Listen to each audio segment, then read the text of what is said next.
Live with studios in Midland and Odessa, you're watching CBS7 First Alert News at 9 on the CW West Texas. We need to know where we're headed and ensure it's the right direction for our schools. And so by equipping our leaders this week, they will in turn go back as the school year begins and lead their schools or departments or divisions in a very effective way.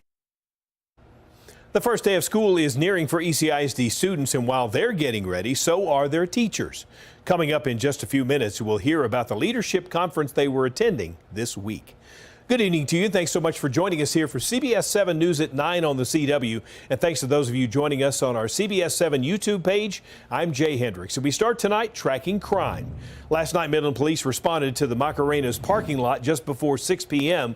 Police say when they got there, two men were fighting, and according to police, the victim reported he was in the passenger seat of the car when the subject opened the car to assault him. The victim hit the suspect with a knife, claiming self-defense. No arrests have been made, and the investigation is ongoing in this incident. Water is always a hot topic in West Texas, and at one Midland City Council meeting tomorrow, they will discuss a plan to tackle water security for the next century. The 100-year water plan will bring Fort Stockton Holdings access water to Midland, Abilene, and San Angelo. The cities are currently working on the process of acquiring the property and building test wells. Future phases will tackle the construction of the pipeline and transport of the water. This new development is not intended to get rid of current water supplies, but rather support them and give Midland the water security needed for future growth and expansion. One of the benefits of this water solution from Fort Stockton Holdings is that it creates a rechargeable reservoir. When it rains, the subterraneous reservoir recharges. The expansion will take multiple years to complete, so Midlanders will not be drinking Fort Stockton water anytime soon. Time now to talk your weather forecast. Speaking of water, we saw some today, quite a bit, in fact, at times across West Texas. Chief Meteorologist Tom Teever-Teller joins us now. Tom, any more rain in that forecast? Unfortunately, it looks like it's starting to move out. Already seeing the clearing skies out there this evening. Now, the satellite and radar view showing that a lot of the rain showers have really died down. A little bit of activity scooting in across portions of southeast New Mexico near the Hobbs area. Looks like this is really on the decline and will stay in New Mexico as we move in towards the next few hours. Rainfall amounts today, well, they were healthy in many locations. 3/4 of an inch in Alpine, 84/100ths in Big Lake, 7/10 of an inch in Ozona. Across the Midland Odessa area, ranging from 2/10 to 4/10 of an inch of rain earlier today. Moving across, and it helped out temperatures quite a bit. Only topped out at 74 degrees out at the Midland National Air and Spaceport. So a little cooler behind that front. Ahead of it, though, saw 90 in Presidio, 83 over towards the Dryden area. But there you see some of the clearing skies currently on our live iCam in Odessa, as we're seeing temperatures very comfortable this evening into the lower 70s out there. And it's going to be, a cool night by July standards, down into the mid-60s overnight tonight, as we'll have clear skies, and it looks like things starting to warm up a little bit the rest of the week. We'll talk more about that here in a couple of minutes. The Ector County School District hosted their 3-day Leadership University today. It's a conference for district leaders and administrators to prepare them for the upcoming school year. The art of reflection was the theme, and they were looking back at past year's success as well as challenges to see how the district will improve for the upcoming year. There were also breakout sessions to learn about data and stats from the previous school year and the areas they need to improve on. Dr. Scott Murray says this year the area they're focusing on the most, academics. Our purpose is to pay attention to academics, and so we want to continue to improve in all academic areas. We'll specifically focus this year on mathematics and reading as we typically do, and so you can see some new opportunities there. The Leadership University will continue tomorrow and Wednesday. Now to a story that will involve students who may want to work in the oil and gas industry. Today, the Permian Basin International Oil Show donated $310,000 to West Texas colleges and universities. The donation goes to the education and training of students in the oil and gas industry, and the Permian Basin International Oil Show says that funding education is a crucial part of leading the oil and gas industry. Things change so fast, and we are on the cutting edge of technology all the time. And so, when something starts like fracking started, these universities were there. They're in part of that. And so, yeah, I think it's for us to grow and to stay on top of it, we need it to stay here, but we need it to start here.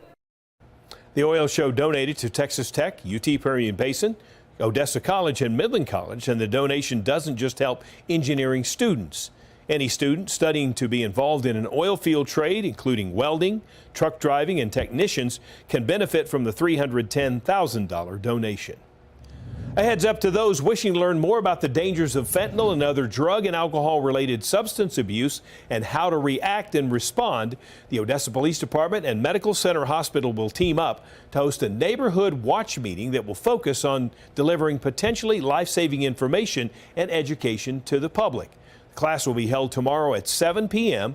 at the Odessa Police Training Facility that's located at 210 North Lincoln Street and is free and open to the public. Current Odessa Police Academy class practiced traffic stops at the OPD shooting range today. Officers learning how to contact traffic violators, the dangerous cues, and also the types of dangers that could be inside the vehicle. This course teaches officers how to be observant when they're on patrol. A lot of our people going through the academy have not ever experienced anything high stress or considered to be stressful like this. So this is just getting them to touch on it before they get on the streets for actual field training. The officers have 4 more weeks left of the academy before they get to go out on real patrols. A new name has entered the race for Midland City Council. Heather Bredemus announced today that she is running. In fact, made that announcement this afternoon. She calls herself a passionate community leader and says that if she's elected, her priorities will be improving public safety and road maintenance, support the economic growth of Midland, and collaborate with neighborhood leaders to improve the quality of Midland.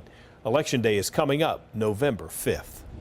The Democratic ticket for president got a little less complicated this morning. West Virginia Independent Senator Joe Manchin joined CBS Mornings to break information about a potential presidential run. CBS News reported last night that Manchin was getting calls about switching back to the Democratic Party and launching his own run after President Biden stepped aside. He revealed what he was intending to do on CBS Mornings with anchor Tony DeCoppel. First of all, let me make it very clear to you, Tony, I am not going to be a candidate for president. I'm a candidate for basically speaking for the middle of this country. Manchin also declined to endorse Vice President Kamala Harris and says a mini primary is the most desirable way to pick a new candidate. Vice President Harris continues to outreach to Democratic Party officials in an effort aimed to unifying the party one day after President Joe Biden exited the 2024 presidential race, and Harris became the likely Democratic presidential nominee. Gray Television's White House correspondent John Decker has the latest. In her first public appearance since President Biden ended his re-election campaign and endorsed her, Vice President Kamala Harris heaped praise on her boss and the job that he's done. In one term, he has already surpassed the legacy of most presidents who have served 2 terms in office. Harris followed up those remarks at the White House with an afternoon trip to her presidential campaign headquarters in Delaware, a visit aimed at uniting a Democratic Party that's still processing the abrupt withdrawal of Biden from the presidential race. Joe Biden is a good man who did a great thing yesterday. And I never thought in my lifetime that I would see something like this. In the meantime, a Trump super PAC is already going after the vice president in a new hard-hitting campaign ad airing in key battleground states. Look what she got done. A border invasion, runaway inflation, the American dream dead. They created this mess. Kamala owns this failed record. But in just the past 24 hours, former President Bill Clinton, former House Speaker Nancy Pelosi, and former presidential nominees Hillary Clinton and John Kerry have coalesced around the vice president as this year's Democratic standard bearer. They understand the need to unite the party immediately. They understand the imminent threat that is Donald Trump and J.D. Vance. They understand the imminent threat of their manifesto, Project 2025. They understand that imminent threat to democracy. With just 106 days to go until Election Day, the vice president still needs to choose a running mate, a choice that could help Democrats reset a race in which polls show former President Trump with a consistent lead. In the meantime, President Biden, still recovering from COVID, has said he will complete his term and will address the nation about his historic decision later this week. In Washington, I'm John Decker.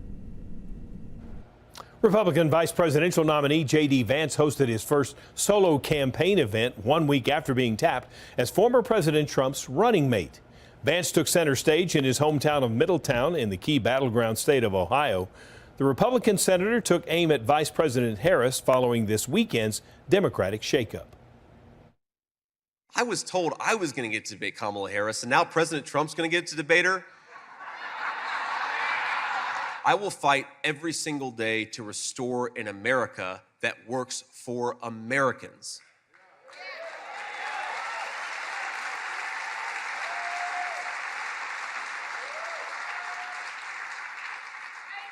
I will fight for policies that lower the costs of your groceries, lower the costs of your housing, make life more affordable, not less affordable as it has been under the Democrats. Senator Vance once again made it clear to supporters that he would never forget where he came from. He's also did speak today at a second rally that was held in Radford, Virginia. Still ahead tonight, lawmakers grill the head of the Secret Service on Capitol Hill over the attempted assassination of Donald Trump. The questions they are asking up next.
Members of Congress grilled Secret Service on Capitol Hill today following the attempted assassination of former President Donald Trump. Secret Service Director Kimberly Cheadle testified before the House Oversight Committee. Our Washington News Bureau correspondent Brendan Cullerton has the latest from D.C. A lot of questions from lawmakers and not many answers. Secret Service says the attempted assassination of Donald Trump was an unacceptable security breach they need to make sure does not happen again. It is my firm belief, Director Cheadle, that you should resign. Lawmakers on both sides of the aisle blasted Secret Service Director Kimberly Cheadle after a sniper's bullet hit former President Donald Trump on her watch. How can a 20-year-old with his father's AR-15 assault weapon climb onto a roof with a direct 150-yard line of sight to the speaker's podium without the Secret Service or local police stopping him? Cheadle says she takes full responsibility for the lapse of security.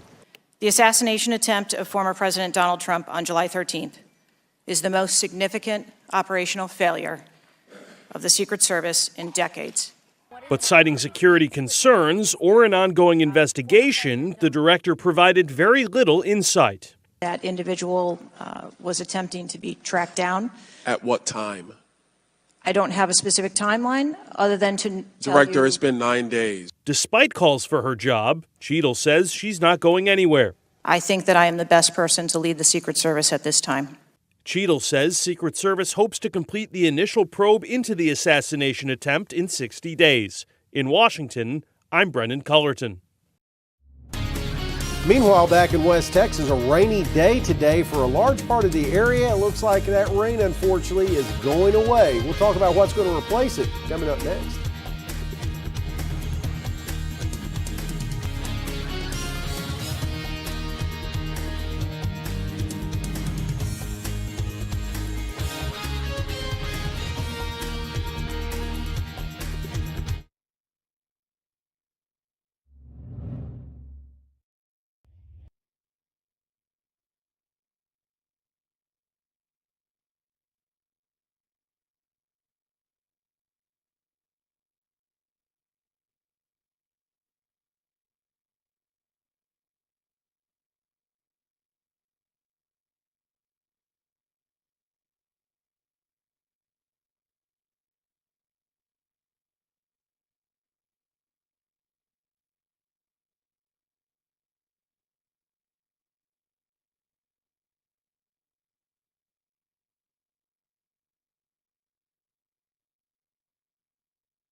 Now, from the CBS7 First Alert Weather Center, here's Chief Meteorologist Tom Tiefertiller. Well, the satellite and radar view at the present time shows even the clouds are starting to thin out across the Permian Basin. Still have a few light showers down towards the Big Bend area and also across portions of Lee County, but expecting a lot of this to wind down by midnight tonight. As we take a look outside, we are seeing a pretty quiet evening. Skies have cleared out quite a bit as temperatures now into the lower 70s.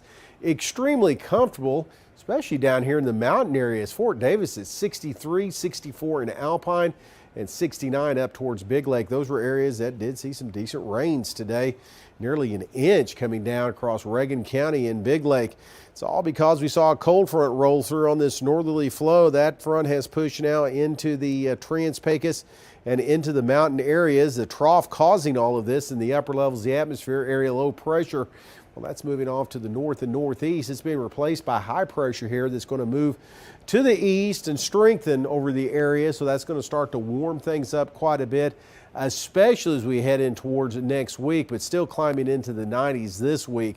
Now across the state, still dealing with thunderstorms near the San Antonio area, a few near the Dallas-Fort Worth area too, and moving around the Houston area. But for the most part, though, things are starting to calm down a little bit. Still some activity back here across portions of New Mexico, but expecting this maybe to clip parts of Upper Trans-Pecos as we move in towards the rest of the evening. But again, really think a lot of things should be winding down by midnight tonight. Temperatures across the state, coolest stuff in the state right here in the Permian Basin, as we saw temperatures only top out in the lower to mid 70s. And tomorrow it looks like the thunderstorm activity is going to be down across the Edwards Plateau into South Texas. We're going to see relatively quiet conditions coming up for tomorrow afternoon, as we'll see a sunny day and some slightly warmer temperatures. Tonight, it's going to be very comfortable to wake up to first thing in the morning. Temperatures into the mid 60s with a light east to northeast wind.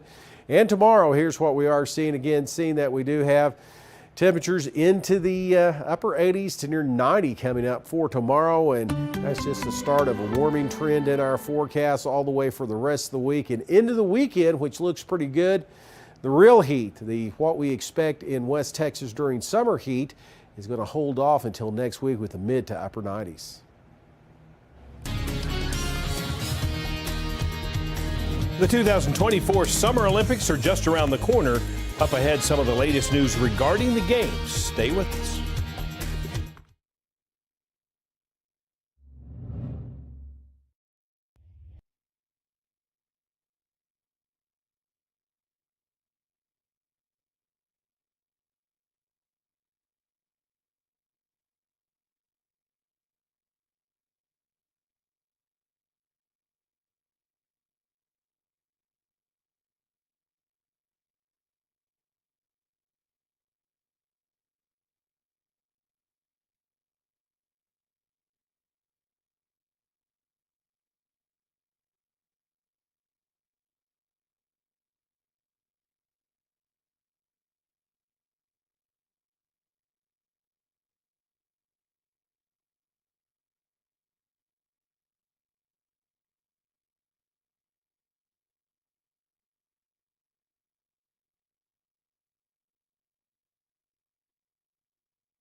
All right, we're going to talk Olympic news now. The 2024 Paris Olympic Games are just a few days away. Today is the 22nd. Opening ceremonies will be held on the 26th. Many Olympic teams arrived at the Olympic Village today. In fact, take a look here. You see members of Team France, Team Benin, and then there's Team USA arriving to the Paris Olympic Village. These athletes will have a few days to settle in before competition gets underway. Now, we already know that the opening ceremonies, First Lady Dr. Jill Biden is leading the U.S. delegation, but we also know that LeBron James, you see right there, will be the Team USA male flag bearer. The two-time Olympic gold medalist, now 39 years of age, will be participating in his fourth Olympics. In a statement, James said, quote, "For a kid from Akron, this responsibility means everything to not only myself, but to my family, all the kids in my hometown, my teammates, fellow Olympians, and so many other people across the country with big aspirations." His female flag bearer counterpart will be announced tomorrow. The upcoming summer games and their opening ceremonies have transformed Paris and turned the French capital's landmarks into sporting grounds. Let's take a look at some of those changes. The Andre III Bridge, the Invades Military Hospital, and the Concorde Square and Eiffel Tower, Champs-Élysées, the gardens all bear the Paris colors on banners masking the fences, some around the brand new temporary venues that will also host competitions. The River Signs is now lined with bleachers from which spectators will enjoy the opening ceremonies that will take athletes and delegations all the way to the Trocadero, the tourist spot with the esplanade and the fountains converged into a huge stage and studios. Meanwhile, French soldiers and police are being deployed both in and along the river for the safety during the opening ceremonies, when thousands of athletes will sail down the river at sunset toward the Eiffel Tower. That's all the Olympic news we have for you right now. For your local sports, join us tonight for CBS 7 News at 10 with Jensen Young. Still ahead, what's the oldest item you own? Is it originally yours? Up next, one couple who owns something that once belonged to President George Washington.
All right, before we go, a couple says it has found a portion of a tent belonging to President George Washington. Richard Dana Moore found the item while searching Goodwill online, Tom. I guess they had a big auction. At the time, he bid $1,700 for it.